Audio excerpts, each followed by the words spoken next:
many years ago,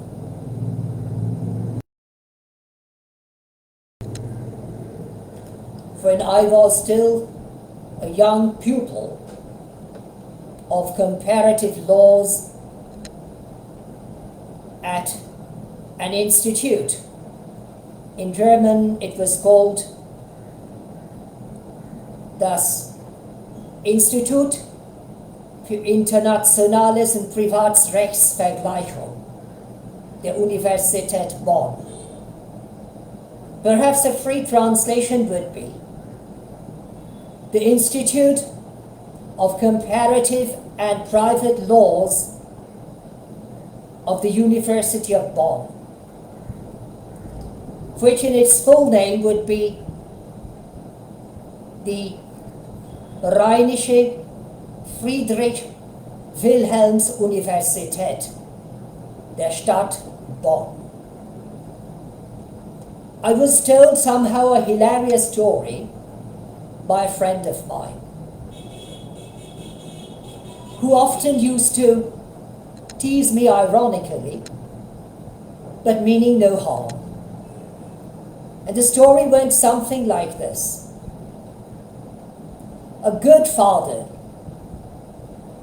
who was loving towards his only son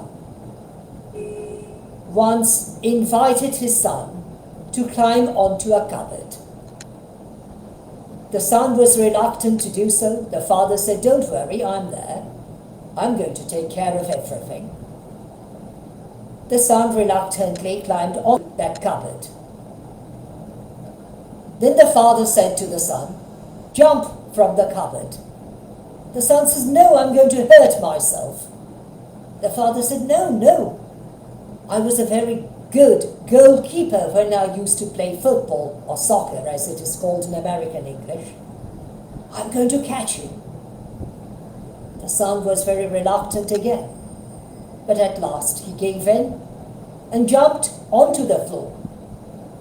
But the father did not move a single limb, not even a single finger. The son dropped onto the floor, hurt himself, and shouted, "Daddy, you are a liar. You just let me down. I'm hurt." And the son began crying. The father said, "My son, I love you too dearly to let you make any mistakes in life. I just wanted to teach you the fact. Don't ever trust anybody, not even your own father." This hilarious story is significant today when we view the particular situation or situations which occurred very recently in Gaza, also called Judea and Samaria. An aid convoy was hit by a missile shot by the Israeli Defense Forces.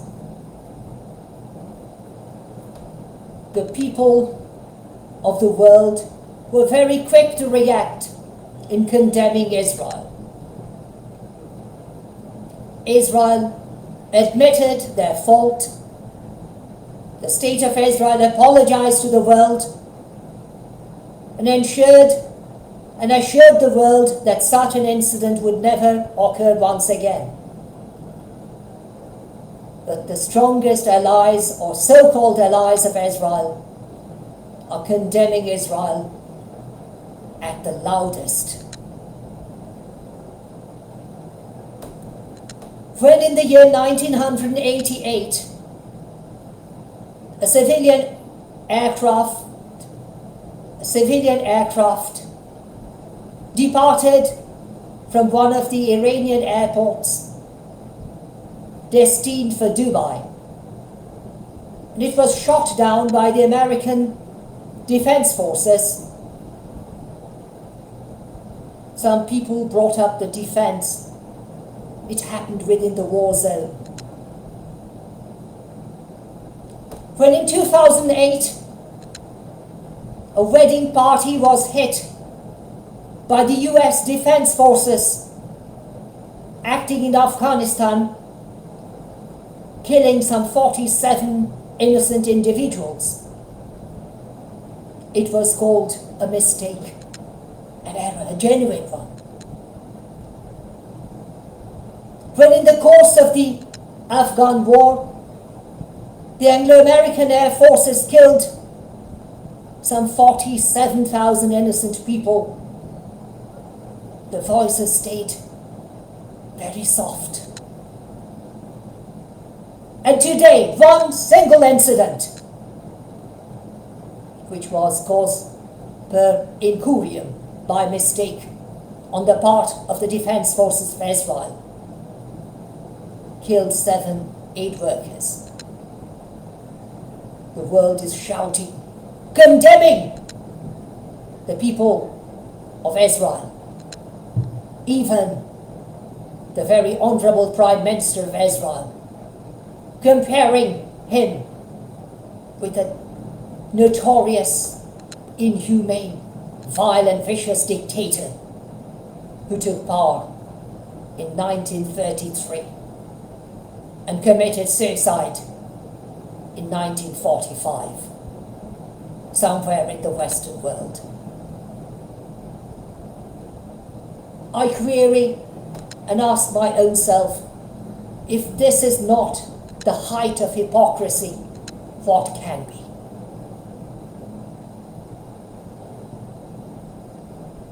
People are talking about intelligence. What did they do prior to 7th of October? I beg your pardon, yes. Prior to the 7th of October of the year 2023. When the state of Israel was supposed to enjoy a sacred holiday. When people, young people, went out to enjoy themselves, and many others were sleeping peacefully in their own residence. When the vicious partakers of the group known as Hamas or Hamash trespassed onto the territory of Israel, abducting, murdering, violating innocent people, triggering the war, consequence whereof are felt today.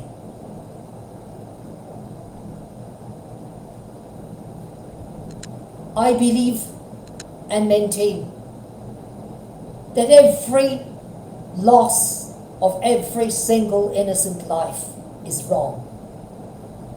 And no doubt what happened in the greatest tragedy of the recent past was wrong. Israel Defense Forces killed 7 aid workers. That was wrong.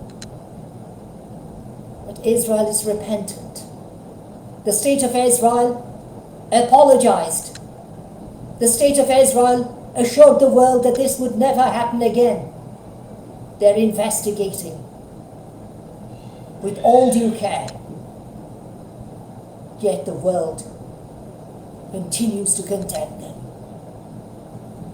Even those so-called friends of Israel who carried out their works in killing the innocent, some 47,000 innocent people in Afghanistan, hardly a decade and a half ago, hardly 2 decades ago. Even that great friend of Israel, which shot an aircraft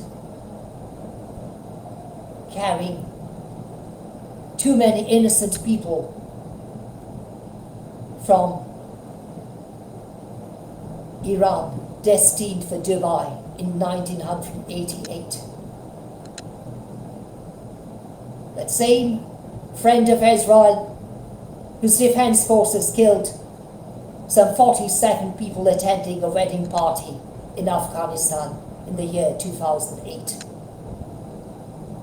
How many apologies were forwarded? How much compensation was paid to the victims? I asked myself.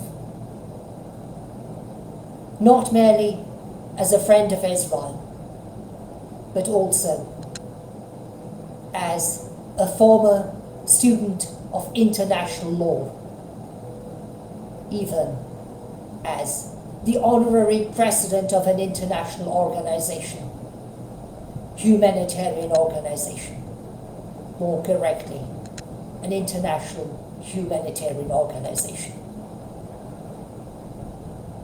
If Israel is to blame today, why not those defense forces and their heads,